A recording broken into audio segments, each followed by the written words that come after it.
Hey everyone, so we're going to be ranking 15 albums from Melodic Death Metal. I'm ranking their sophomore albums, so this is my top 15 sophomore albums by Melodic Death Metal bands. So number 15 I have Amorphous, Tales from a Thousand Lakes. This came out in 1994 on Relapse Records. I just find this album boring. Plain and simple, that's what I think of it. Number 14 I have Amon Amarth, The Avenger.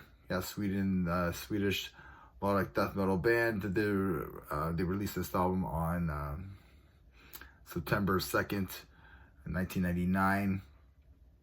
A Metal Blade. I think it's an okay album. I like their debut album more than this album, for sure. Number 13, I have At the Gates. With Fear, I Kiss the Burning Darkness. This came out on 1993. I mean, everybody knows who At the Gates are. Not their best album, right? So, yeah, number 13, At the Gates. Number 12, I have Insomnium. Released the day it all comes down. This was released on April 5th, 2004 on Light Records. Yeah, this band's from Finland. I really liked their title track on this album. It's really killer. But the rest of the album, I thought it was alright, to be honest. So number 11, I have More Premium Est. The Unborn. This was released on April 18th, 2005 on Listenable Records. Another band from Finland. I think it's a good album, and honestly, I like their later material more than their earlier material. So yeah, it's an okay album.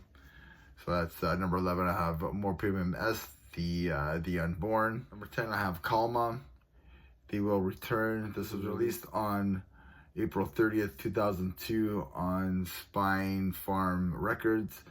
The band is also from Finland. It's an okay album. I kind of find this album a little bit boring for me, or to me. The Blind Leader has a killer like 1-2 step. It's a killer track on this album. So number 10, I have Kalma, They Will Return. I'm kind of flying by these, so I kind of want to go quickly. Number 9, I have Soilwork, The Chain Heart Machine. I thought this would probably be higher in the ranking, but it's not.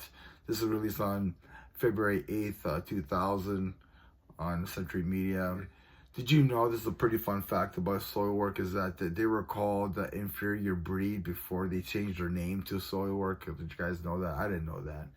Anyway, yes, Soilwork, The Chain Heart Machine is number 9.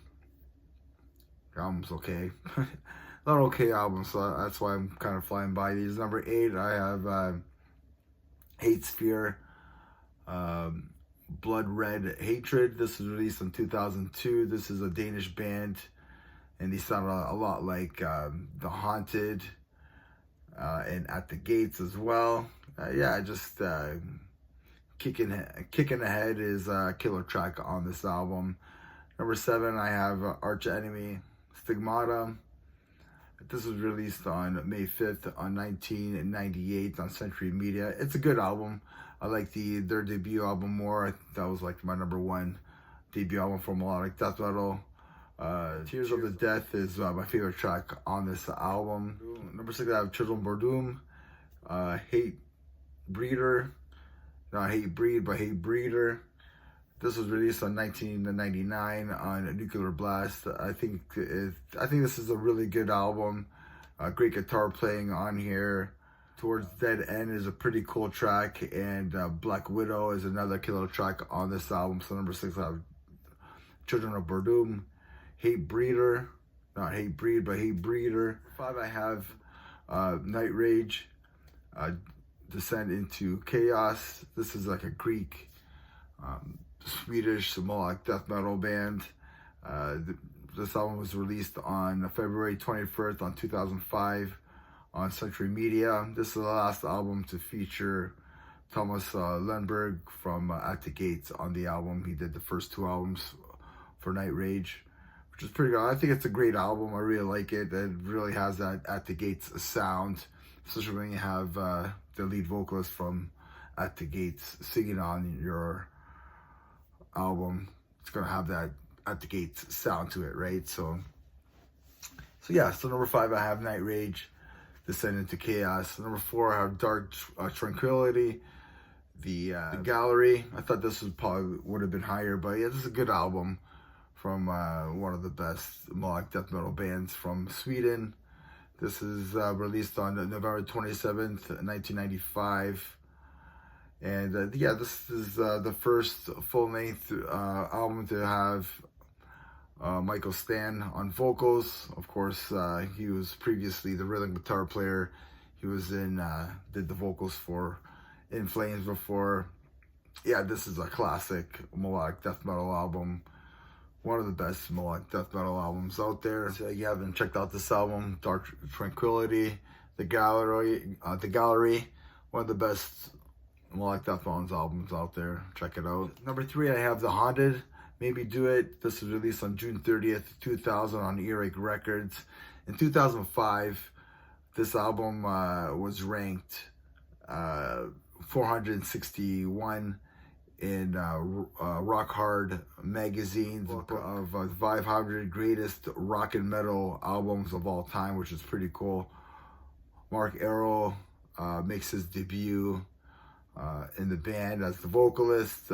He's more of a straightforward death metal vocalist compared to Peter. Does more variety in his vocals, which is pretty cool. But this is a great album, a great mix of melodic death metal and thrash. So number 3, I have The Haunted, Maybe Do It. Number 2, I have The Black Dahlia Murder, Miasma. This was released on July 12th, 2005 on Metal Blade Records. Statutory Ape. Yeah, just that song alone just kicks ass. It has to be up there. Go listen to that song and let me know what you think. So yeah. Number 2, I have The Black Dahlia Murder, Miasma. The number 1 album I have, and it should be the number 1 album, is In Flames, The Just the Race. This was released on February sometime in 1996 in Metal Blade Records. It's the first album with Andreas on vocals. He was the vocalist for Dark Tranquility on Dark Tranquility's first album. One of the best probably metal albums in general out there. This is a great mix of that Gothenburg death metal with folk metal in it. I think it's great. This is the first time we see the mascot of Jesterhead in there. If you haven't heard this album by now, go do yourself a favor and listen to this album. Probably one of the best melodic death metal albums out there. That's In Flames, The Just the Race. And remember, everybody, metal never dies. Cheers.